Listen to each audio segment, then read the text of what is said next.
The mutual attraction between man and woman is a craving that is at the root of many sufferings. If you observe carefully, you will realize that whether it is the body of a man or a woman, it is all empty and impermanent. What is there to cling to? Yet it is just this demon of craving that has deluded all beings in the three realms of existence and kept them from attaining liberation.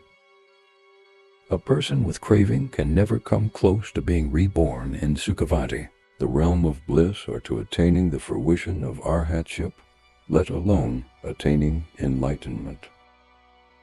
Here is an example. A man is infatuated with a woman when suddenly death approaches him. At that moment, he definitely would not remember the merit of Sukavati, nor would he visualize or pray to Buddha Amitabha. Instead, he would continue to cling to the woman and would die in this state of obsessive reluctance, hastening his journey to the bardo. In his next life, still compelled by craving, he might very well be an insect on his lover's body.